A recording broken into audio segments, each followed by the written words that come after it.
Hello बच्चों। अच्छा, पिछली क्लास में मैंने आपको पढ़ाया था ट्रेडिंग और प्रॉफिट एंड लॉस, ठीक है। तो आज हम उस पर क्वेश्चन करके देखेंगे, ठीक है, ताकि आपको वो क्वेश्चन चैप्टर पूरी तरह से क्लियर हो जाए। तो हमने एक क्वेश्चन लिया आपके सामने, एक बार मैं आपको देख लीजिए, उसको करके दिखाते हैं। Prepare trading and profit and loss account of Mr. Amit for the year ended 31st March 2022। इसके अंदर है आपका opening stock, freight and packing, sales, purchase, carriage inward, packing expense on sales, closing stock, sales return, purchase return, wages, office rent, carriage on sales, power, salary, interest received, discount allowed, bad debts, printing and stationery, depreciation और commission received. तो ये items कुछ हमने लिए हैं जो maximum trading and profit and loss में आते हैं। तो हम एक क्वेश्चन करने जा रहे हैं trading and profit and loss का, कैसे करते हैं आप ध्यान दीजिएगा। देखिए भाई, ये हमने ले लिया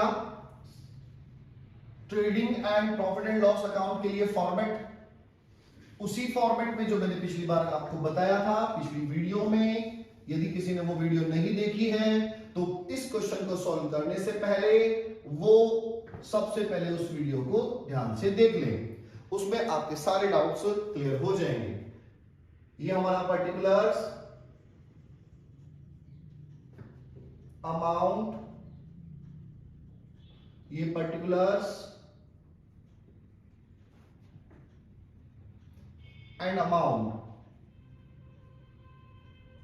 देखिए, तो मैंने आपको पिछली क्लास में भी याद दिलाया था, फिर से याद दिला देता हूं कि सबसे पहले हमें यहाँ 4 आइटम लिखने हैं, opening stock, purchase, sales and closing stock. इनको लिखने से आपको क्वेश्चन की स्टार्टिंग इसी से करनी है। सबसे पहले हम यहां पे लिखेंगे टू ओपनिंग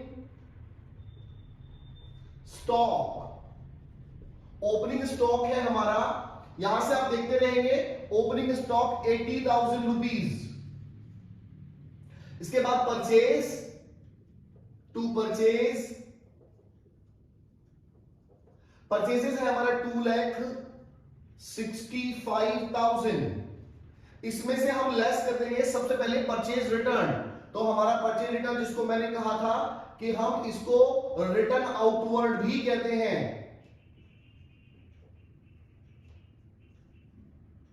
परचेज रिटर्न हमारा 5,000 रुपीज का है। 5,000 इसमें से लेस करेंगे, इस तरह से एरो बनाएंगे और फाइनल अमाउंट को बाहर लिखेंगे, ये इनर कॉलम से बाहर 2,60,000 रुपीज। इसके बाद मैं इधर आ जाता हूं, यहां पे लिखेंगे सबसे पहले बाय सेल्स। सेल्स हमारा यहां से ले लेंगे, सेल्स हमारा सबसे ऊपर 4,10,000। इसमें से लेस करेंगे सेल्स रिटर्न। सेल्स रिटर्न हमारा सेल्स रिटर्न कितना है?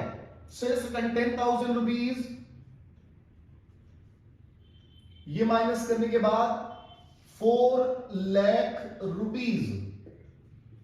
उसके बाद हम लिखेंगे by closing stock. Closing stock भी इसी में है 80,000 रुपीज, ठीक है। अब ये 4 आइटम लिखने के बाद अब हमें फोकस करने हैं डायरेक्ट एक्सपेंसेस पर। डायरेक्ट एक्सपेंसेस मैंने आपको बताए थे, तो डायरेक्ट एक्सपेंसेस पे हमें फोकस करना है।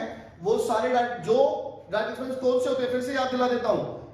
आपका मटेरियल, जिसका आप बिजनेस करते हैं, उस मटेरियल को बाजार से लाने में और आपकी फैक्ट्री तक लाने में और उसको बनाने में जो खर्चा होगा, वो आपके डायरेक्ट एक्सपेंसेस होंगे, परचेज से रिलेटेड एक्सपेंसेस होंगे।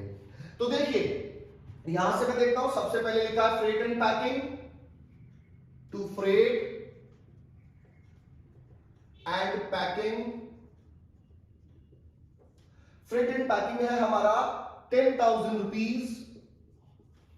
उसके बाद सेल्स तो हम लिख चुके, परचेज लिख चुके। कैरीज इनवर्ड हमारा कैरीज इनवर्ड, तो कैरीज इनवर्ड है हमारा 5,000 रुपीज का। इसके बाद पैकिंग एक्सपेंसेस ऑन सेल, ये इसमें नहीं आएगा पैकिंग एक्सपेंसेस ऑन सेल। क्यों? क्योंकि पैकिंग एक्सपेंसेस सेल से रिलेटेड है, तो सेल से रिलेटेड एक्सपेंस तो P&L में आएंगे। तो मैं यहां पे लाइन खींचने के बाद मैं लाइन खींच देता हूं, और इससे जो ऊपर एक्सपेंस नीचे आएंगे, ये हमारे यहां ऊपर ट्रेडिंग आ जाएगा इसमें, और यहां से नीचे वो आ जाएगा P&L, तो प्रॉफिट एंड लॉस। तो ये पैकिंग एक्सपेंसेस ऑन सेल हमारा यहां पे आ जाता है। मैं यहां पे लिख देता हूं to packing expenses on sales. Packing expenses on sales 6000, ये परचेज से रिलेटेड नहीं है। परचेज से रिलेटेड होता तो यहां पे आता, जैसे फ्रेट एंड पैकिंग आ गया। ये पैकिंग एक्सपेंस जो सेल है ये इनडायरेक्ट एक्सपेंस है, दैट्स व्हाई ये प्रॉफिट एंड लॉस अकाउंट में आएगा। क्लोजिंग स्टॉक में लिख चुका हूं, सेल्स सेक्टर में माइनस कर चुका हूं, परचेज रिटर्न में लिख चुका हूं। वेजेस, वेजेस मेरा यहां पे आएगा टू वेजेस। ये वेजेस फैक्ट्री में काम होता है, डायरेक्ट एक्सपेंसेस है। Office rent, office rent factory का रेंट नहीं है। फैक्ट्री का रेंट क्या होगा तो यहां पे आता है, ये ऑफिस का रेंट है। तो to office rent, office rent है हमारा 5000 रुपीज। उसके बाद है कैरीज ऑन सेल्स, सेम बात हुई। अगर कैरीज ऑन परचेज होता तो यहां पे आता, जैसा कि ये कैरीज इनवर्ड है, ये carriage inward carriage on purchase ही है। कैरीज ऑन सेल्स या फिर कैरीज आउटवर्ड कह दे, both are the same thing. तो कैरीज ऑन सेल्स यहां पे आएगा, कैरीज ऑन सेल्स। तो कैरीज ऑन सेल्स हमारा 2000 रुपीज का है।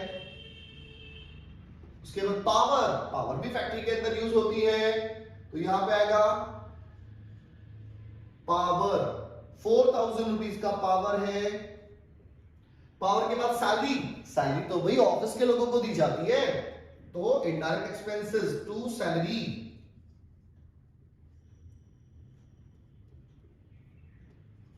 सैलरी है हमारा 8000 रुपीज। इसके बाद interest received, interest received, interest received तो इनकम है, रिसीव हो रहा है, इनकम तो इस साइड आएगी। तो मैं यहां पे ग्रॉस प्रॉफिट जो आएगा यहां से, उसके लिए जगह छोड़ के bye interest received. Interest received है हमारा 7000 रुपीज। इसके बाद है डिस्काउंट अलाउड। अगर डिस्काउंट रिसीव होता तो इनकम होता है, डिस्काउंट अलाउड है।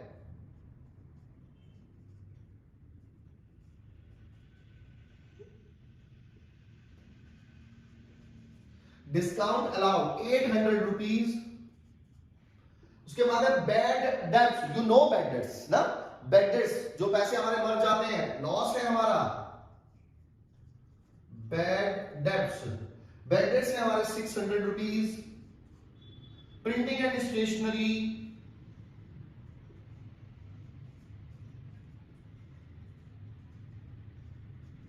Printing and stationery 400। डेप्रीशिएशन,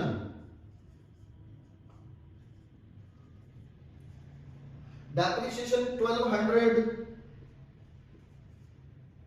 और लास्ट में कमीशन रिसीव्ड, कमीशन जो हमें मिला तो वो यहां पे आएगा, इनकम है।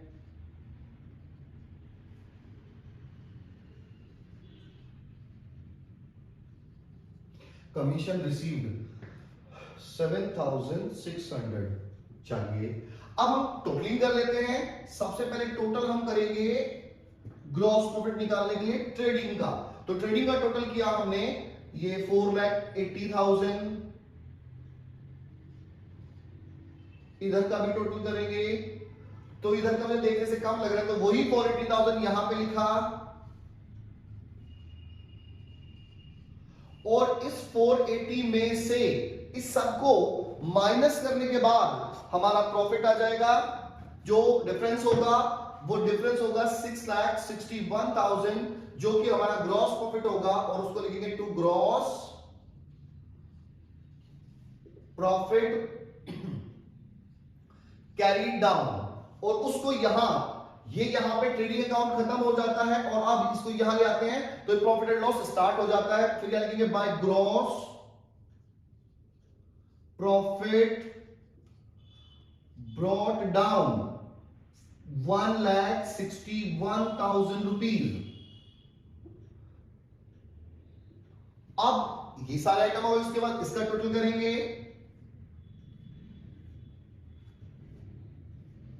ये टोटल करने के बाद हमारा टोटल आता है 1,75,600, जो कि इधर का ही ज्यादा है, या छोटे छोटे आइटम से इसको भी यहां ले आए 1,75,600, और इसमें से इन सब को माइनस करने के बाद हमारा जो डिफरेंस आएगा वो आया 1,51,600, और ये हुआ हमारा टू नेट प्रॉफिट। और इसमें कैरी डाउन सीडी या बीडी नहीं लिखेंगे, क्यों? क्योंकि ये प्रॉफिट हमारा बैलेंस शीट में जाएगा, ठीक है। तो ये क्वेश्चन हमारा ट्रेडिंग, और ये प्रॉफिट एंड लॉस, ये ग्रॉस प्रॉफिट आया, ये नेट प्रॉफिट आया। तो इस तरह से आप बाकी के सारे क्वेश्चंस अपनी बुक से कर सकते हैं ट्रेडिंग और प्रॉफिट एंड लॉस के लिए। बैलेंस शीट का फॉर्मेट और उसके कुछ क्वेश्चंस मैं अपनी आगे वाली वीडियो में बताऊंगा, आप उसको भी देख लें, सो दैट आपको ये पूरा चैप्टर क्लियर हो जाए। ओके, चलिए, थैंक यू।